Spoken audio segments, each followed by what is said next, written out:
पहले कह आए हैं कि अन्नमय कोश में एक विद्युत जैसी प्राण शक्ति नाड़ियों में प्रवाहित होती रहती है और स्थूल देह की सब क्रियाएं उससे संचालित होती हैं।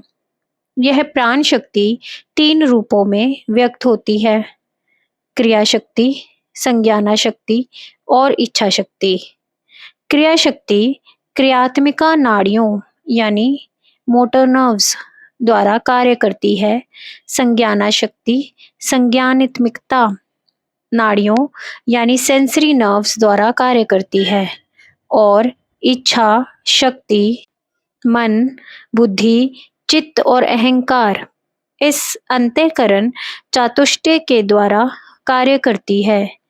क्रिया शक्ति के कोश को प्राणमय कोश कहते हैं, जो अन्नमय से सूक्ष्म है। जैसे अन्नमय कोश में तादात्म्य बुद्धि होती है, वैसे ही प्राणमय कोश में भी होती है। प्रथम को देह अभिमान और दूसरी को कृतत्व अभिमान कहते हैं, जिससे मनुष्य कहता है कि मैं चलता हूँ, बैठता हूँ, खाता हूँ, पीता हूँ, ग्रहण करता हूँ अथवा अनेक कार्य करता हूँ। यह कर्ता होने का अभिमान देह अभिमान से सूक्ष्म है और बंधन का कारण है। इससे भी सूक्ष्म भोक्तृत्व अभिमान है। संज्ञानात्मकता शक्ति सूंघने, चखने, देखने, छूने और सुनने की पांच शक्तियों के द्वारा मन से बाह्य दृश्य के ज्ञान का संबंध जोड़ती हैं। मन इनके आधार पर संकल्प विकल्प किया करता है और बुद्धि तद अनुसार विवेचन करती है। मन और बुद्धि का संबंध कर्मेंद्रियों और ज्ञानेंद्रियों से रहता है, परंतु दोनों का क्षेत्र भिन्न है। मन के क्षेत्र को मनोमय और बुद्धि के क्षेत्र को विज्ञानमय कोश कहते हैं। विज्ञानमय कोश मनोमय से सूक्ष्म है। विज्ञानमय कोश का कार्य केवल विवेचन करने तक ही सीमित है, इसीलिए उसका अभिमान भोक्तृत्व अभिमान कहलाता है। देह अभिमान और कृतत्व अभिमान दोनों तो थोड़े अभ्यास और वैराग्य से कुछ कम भी हो जाते हैं, परंतु भोक्तृत्व अभिमान साधारण मनुष्यों का सदा बना रहता है।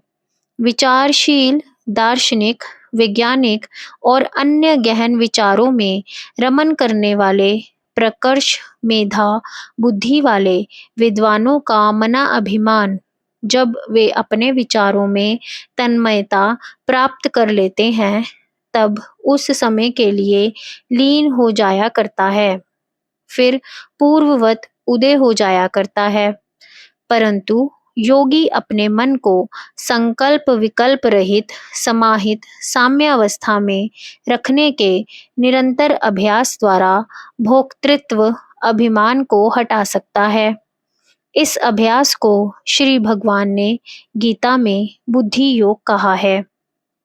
सूक्ष्म बुद्धि से मनोमय और विज्ञानमय के अभिमान की विभाग रेखा को समझा जा सकता है। स्मृति, मेधा, प्रज्ञा विज्ञानमय कोश के अंग हैं, यद्यपि इनकी भूमिका कारण शरीरस्थ संस्कारों में निहित रहती है। मन की संकल्प विकल्प रहित साम्य स्थिति में भी जब विचारधाराएं शांत हो जाती हैं, बुद्धि अपना कार्य किया करती है, जो चित्त के लय के साथ लीन सी हो जाती है। वास्तव में उसकी अति सूक्ष्म क्रिया संप्रज्ञात समाधि में भी बनी रहती है। यद्यपि चित्त के लय के साथ मन बुद्धि दोनों लीन से हो जाते हैं, बार बार समाधि के अभ्यास से बुद्धि में निहित संस्कार शनै शनै शिथिल होने लगते हैं और दीर्घ काल के अभ्यास से रतंबरा प्रज्ञा के उदय होने पर सब संस्कार नष्ट हो जाते हैं। बुद्धि योग के अभ्यासी का मन शांत समाहित रहने लगता है और बुद्धि अति सूक्ष्म हो जाती है, जिसको बुद्धि का अग्रभाग भी कहते हैं। ऐसी सूक्ष्म बुद्धि वाले महात्मा सूक्ष्मदर्शी कहलाते हैं। रतंबरा में विपर्य ज्ञान की गंध भी नहीं होती और उससे उदय होने वाले संस्कार अन्य पूर्व संस्कारों के प्रतिबंधी होते हैं। अर्थात रतंभरा के संस्कारों से तीनों प्रकार के अभिमानों के मिथ्या संस्कारों का विपर्य ज्ञान नष्ट हो जाता है।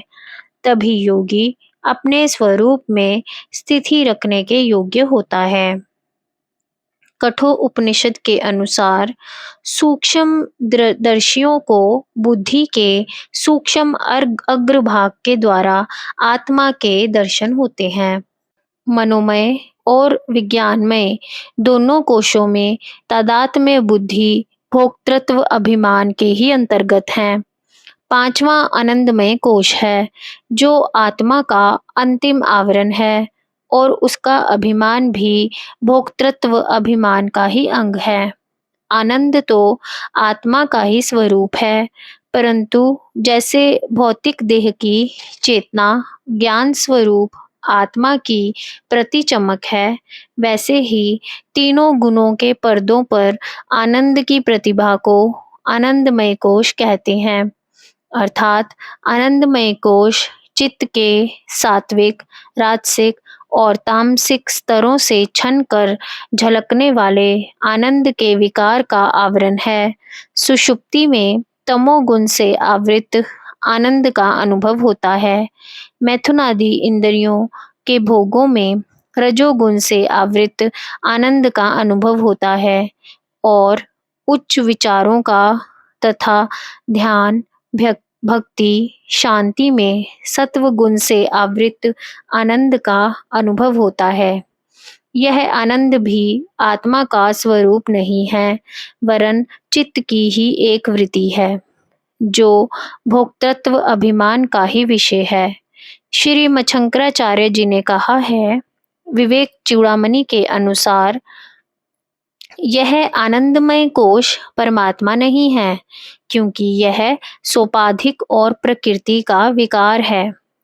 महर्षि पतंजलि ने सानंद समाधि को संप्रज्ञात समाधि का अंग माना है, क्योंकि तब अहंकार की वृत्ति के साथ आनंद की ही एक वृत्ति रहती है, जो प्रज्ञा की ही एक अति सूक्ष्म वृत्ति है। आत्मस्थिति में रुकावटें। आत्म स्थिति में 4 रुकावटें हैं: लय, विक्षेप, कषाय और रसस्वाद। सुषुप्ति में मन का लय हो जाने के कारण निद्रा को लय दोष कहते हैं। आत्मस्थिति में अधिक देर तक ठहरने के अभ्यास में निद्रा बड़ी भारी रुकावट है। चित्त में थोड़ी सी एकाग्रता आने पर झट नींद दबा लेती है। इसलिए चित्त ऊंचा नहीं उठने पाता, क्योंकि उसका लय तमोगुण में हो जाता है। चित्त में विचार रूपी संकल्प विकल्पों की तरंगे विक्षेप कहलाती है और लोभ, मोह, चिंता, शोक आदि कषाय कहलाते हैं। इन दोनों में भी रजोगुण से चंचल चित्त की आत्मस्थिति नहीं होने पाती। सत्व प्रधान चित्त के शांत और समाहित रहने पर जिस अपूर्व आनंद का अनुभव होता है, उसे रस स्वाद कहते हैं। यह आनंद भी आत्म स्थिति के लिए विघ्न है। यद्यपि निद्रा और आलस्य में भी आनंद आता है, काम, लोभ आदि विकारों में भी एक प्रकार के आनंद या सुख का अनुभव होता है और मनन, ध्यान, शांति आदि में भी एक आनंद का अनुभव होता है, पर इन तीनों के स्तर उत्तरोत्तर ऊंचे और शुद्धतर होते जाते हैं। ये सभी आत्मा के आनंद की छाया अथवा आभास मात्र हैं, इसीलिए इनको आत्म अनुभव के लिए बाधक माना जाता है। पहले दिए हुए विवेक चूड़ामणि के श्लोक में जो संसार वृक्ष का रूपक दिखाया गया है, उसमें तम को वृक्ष का बीज, देहात्मधि को अंकुर, राग को पल्लव, कर्मों को जल, देह को वृक्ष का स्कंद, प्राण अपान आदि प्राण की क्रियाओं को शाखा, इंद्रियों को टहनियों का अग्रभाग, विषयों को पुष्प, दुख सुखमय भोगों को फल और जीव को भोगने वाला पक्षी दिखाया गया है। इस सब बंधन का कारण अज्ञान है। योग दर्शन ने इनको कलेश, कर्म, विपाक और आशय, इन 4 श्रेणियों में रखा है। तम अर्थात अविद्या या अज्ञान प्रथम क्लेश है, जो 4 प्रकार का विपर्य ज्ञान है। उल्टे ज्ञान को विपर्य ज्ञान कहते हैं। जैसे रस्सी में सर्प की भ्रांति होना, अनात्म देह आदि भौतिक तत्वों के संघात में आत्म अभिमान होना, दुखों में सुख का, अपवित्र में पवित्रता का और अनित्य में नित्यता का मिथ्या ज्ञान होना। यह 4 प्रकार का अविद्या रूपी तम ही संसार वृक्ष का बीज है। श्रुति का भी वचन है, उक्त अविद्या रूपी बीज से अभिमान रूपी अहम भाव का अंकुर फूटता है। यह दूसरा कलेश है। अहम से मम अर्थात मैं से ममता रूपी राग के पल्लव निकलते हैं। राग का सहोदर द्वेष भी साथ ही जन्म लेता है। सुखों दुखों के संस्कारों को ही क्रम से राग और द्वेष कहते हैं। ये दोनों तीसरे और चौथे कलेश कहलाते हैं। देह आसक्ति को अभिनिवेश कहते हैं, जो 5वां कलेश है। ये कलेश बाल्यावस्था में प्रसुप्त, बड़े होने पर विषयों की अनुपस्थिति में विच्छिन्न और उनके साथ संग होने पर उदार हो जाया करते हैं। परंतु साधन, तप, स्वाध्याय और ईश्वर की शरण में रहने वाले 5 कलेश तनु अर्थात पतले एवं निर्बल होकर ध्यान के अभ्यास से क्षीण किए जा सकते हैं। योग दर्शन में कहा है कि कलेशों से कर्म करने की प्रवृत्ति होती है और कर्मों के फल सुख दुख रूपी भोग से मिलते हैं और भोग अपने अपने संस्कार अंतःकरण पर छोड़ जाते हैं, जिनसे कलेशों को बल मिलता है। इसी प्रकार यह संसार चक्र अनादिकाल से चला आ रहा है। मनुष्य की वृत्तियां जब उक्त कलेशों से युक्त हो रहती हैं, तब वे बंधन का कारण होती हैं। कलेशों से रहित वृत्तियों में बंधन की शक्ति नहीं होती, क्योंकि जीवन मुक्त दशा में भी चित्त की वृत्तियां तो रहती ही हैं। सारा जगत व्यापार वृत्तियों का ही खेल है। वृत्तियों का सर्वथा निरोध हो जाने पर प्रपंच का भी लय हो जाता है और इनका व्युत्थान होने के साथ ही सारे प्रपंच का भी पूर्ववत उदय हो उठता है। जीवन मुक्त दशा में कलेशों से रहित वृत्तियां बंधन का कारण नहीं होती। योग दर्शन में कहा है, वृत्तियों को 5 कोटियों में रखा गया है। प्रत्यक्ष, अनुमान, आगम रूपी प्रमाणत्रय, विपर्य ज्ञान, विकल्प ज्ञान, निद्रा और स्मृति। 5 कलेशों का वर्णन योग दर्शन में इस प्रकार है। अविद्या, अस्मिता, राग, द्वेष और अभिनिवेश, ये 5 कलेश हैं। अनित्य, अशुचि, दुख और अनात्म विषयों में क्रम से नित्य, शुचि, सुख और आत्म बुद्धि होना अविद्या है। शरीर और उसके विषय अनित्य हैं, उनको नित्य सदा रहने वाला समझना। विषयों के भोग जो अपवित्र और पापों से युक्त होते हैं, उनको पवित्र समझना, वे दुख रूप हैं।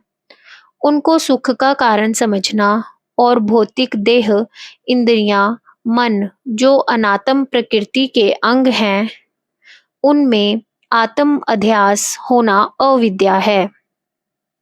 दृक दृष्टि और शक्ति यानी आत्मा की चेतन शक्ति और दर्शन शक्ति अर्थात इंद्रियां, मन और बुद्धि दोनों की एकात्मिकता सी होने पर अस्मिता यानी मैं हूँ अर्थात अहम बुद्धि उत्पन्न होती है।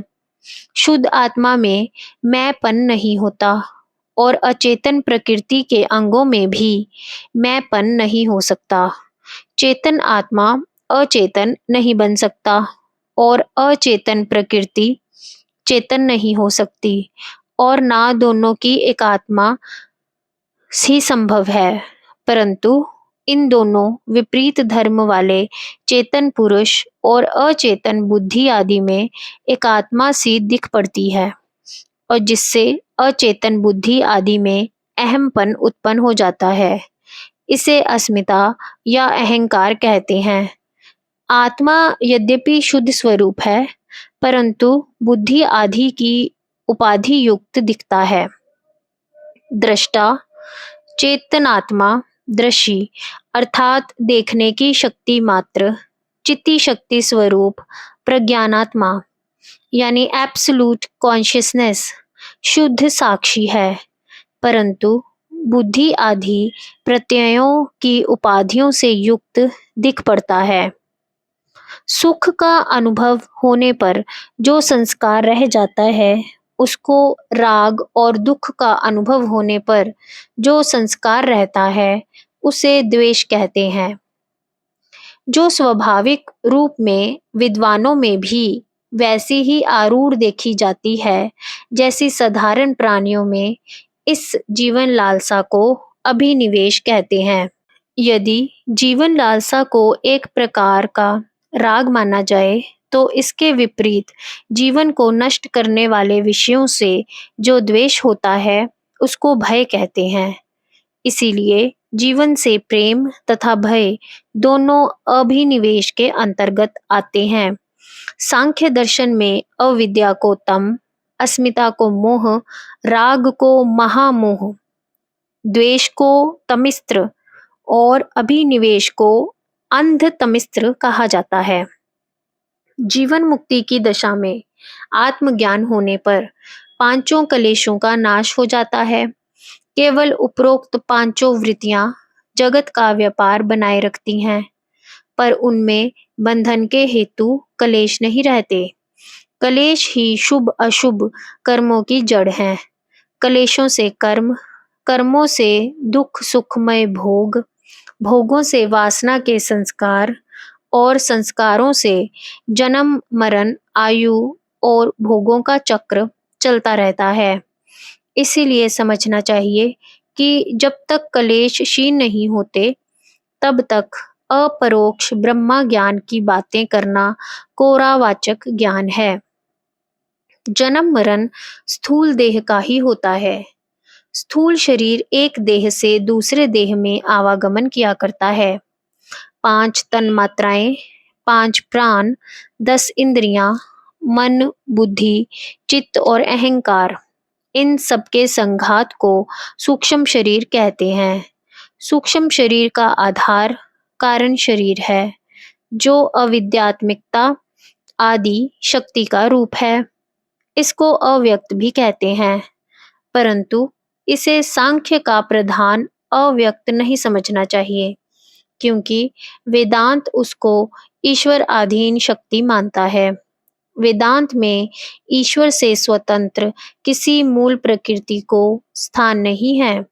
वह ईश्वर की शक्ति है और शक्ति कभी शक्तिमान से भिन्न एवं स्वतंत्र नहीं हो सकती।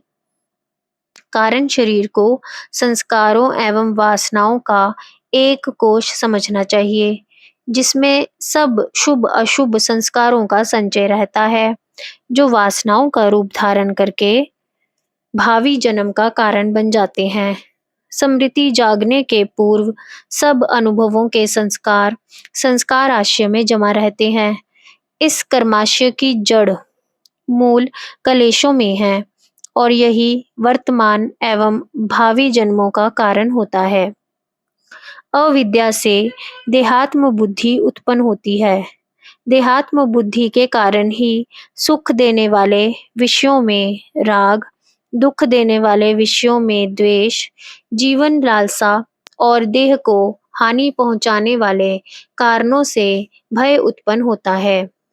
राग, द्वेष और भय से प्रेरित होकर मनुष्य अनेक प्रकार के कर्म करता और उनके सुख दुख देने वाले फल भोगता है।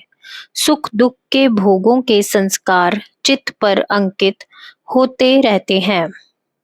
वे जब अंकुरित होते हैं तब वासनाओं का रूप धारण कर लेते हैं। वासनाएं कलेशों पर फिर नवीन पुट चढ़ाकर उनको अधिक मजबूत बनाती रहती है। जब तक संस्कार अंकुरित होने की शक्ति से रहित अर्थात कच्चे रहते हैं, वे संस्कार आशय में जमा होते रहते हैं। उनमें भावी जन्म बनाने की शक्ति बीज रूप में ही रहती है। वे भावी जन्म का कारण नहीं बनते, परंतु उनको बल देने वाले अनुकूल कर्म उन्हें परिपक्व बनाने में सहायक होते हैं। और जब वे पककर अंकुरित होने के योग्य हो जाते हैं, तब कारण शरीर का अंग बन जाते हैं। इन्हीं को प्रारब्ध कर्म कहते हैं। प्रारब्ध शब्द का अर्थ आरंभ करने वाला है, अर्थात प्रारब्ध कर्मों के संस्कार वे होते हैं जो मृत्यु के समय अंकुरित होकर वासना का रूप धारण कर लेते हैं और भावी जन्म को आरंभ करने की प्रेरणा देते हैं। जो कर्म अभी अंकुरित नहीं हो सके हैं, वे बीज रूप से वैसे ही संचित रहते हैं और अनुकूल समय पाकर अंकुरित हो जाते हैं। इनका कभी नाश नहीं होता, परंतु गीता में कहा गया है, यह स्पष्ट है कि वासना ही बंधन का कारण है और जब तक वासना का क्षय नहीं होता तब तक बंधन से मुक्ति नहीं होती। वासनाओं की अभिव्यक्ति अच्छे, बुरे और मिश्रित कर्मों के फलों के अनुसार हुआ करती है, परंतु योगियों को नहीं होती। वासनाएं कभी तो प्रसुप्त यानी डोरमेंट रहती हैं, जैसे बाल्यावस्था में कभी विच्छिन्न यानी कट ऑफ रहती हैं, जैसे अपने विषयों की अनुपस्थिति के समय उस समय के लिए दबी रहती हैं और कभी उदार यानी मैनिफेस्टेड हो जाती हैं, जैसे अपने विषयों की उपस्थिति होने पर उभर आती है। परंतु आत्मज्ञान के उदय होने पर साधक की वासनाएं तनु यानी वीकंड अर्थात पतली होने लगती हैं। जब तक वासनाएं तनु अथवा क्षीण नहीं होती, उनमें वृक्ष बनने की शक्ति रहती है और जब आत्मदर्शन द्वारा उन्हें तनु कर दिया जाता है तो उनकी अंकुरित होने की शक्ति कमजोर होने लगती है और अंत में नष्ट हो जाती है। जैसा कि श्री मच्छंकराचार्य जी ने कहा है, विवेक चूड़ामणि के अनुसार आत्म तत्व के जानने पर भी यह अनादि बलवती वासना मैं करता हूँ, मैं भोगता हूँ, इस कृतत्व भोक्तत्व अभिमान रूपी संसार बंधन के कारणों को दृढ़ बनाए रखती है। इस वासना को प्रत्यक्ष आत्मदृष्टि द्वारा आत्मा में स्थिति रखकर प्रयत्न पूर्वक नष्ट करना चाहिए, क्योंकि वासनाओं के तनु करने को ही मुनियों ने मुक्ति कहा है। सदा अपने आत्मा में ही स्थिति रखने से योगियों के मन का नाश होता है और उससे वासनाओं का क्षय होता है। इसीलिए आत्मस्थिति द्वारा अपने अध्यास को नष्ट करो। अध्यास के दूर होने पर अपरोक्ष ज्ञान होगा।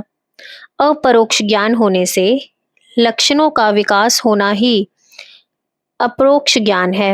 मैं ब्रह्मा हूँ, यह समझ अपरोक्ष ज्ञान नहीं है। यदि मैं ब्रह्मा हूँ इस विचार के साथ अपरोक्ष ज्ञान के लक्षणों का चित्त पर विकास नहीं हो रहा, तो समझना चाहिए कि यह केवल एक ख्याल और विचार की दृढ़ता मात्र है।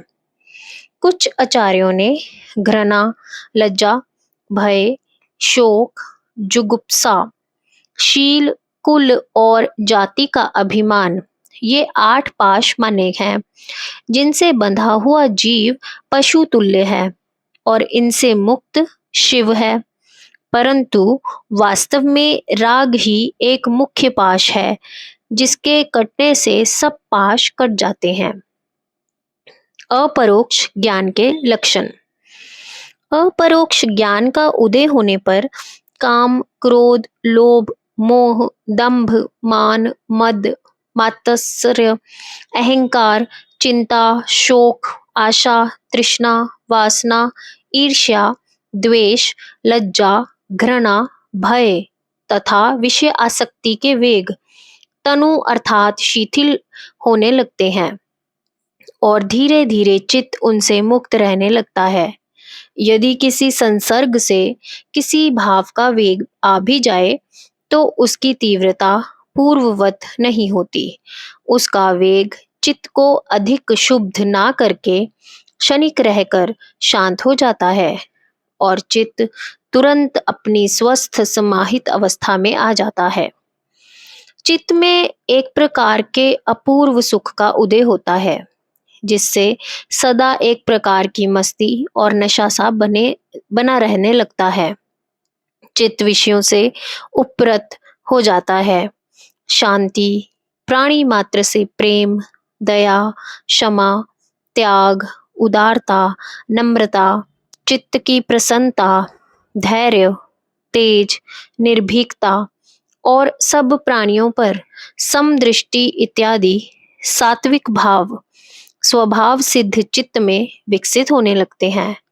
वासनाओं का क्षय होकर संकल्प विकल्पों के त्याग पूर्वक मन में एकाग्रता और आत्मस्थिति रहने लगती है।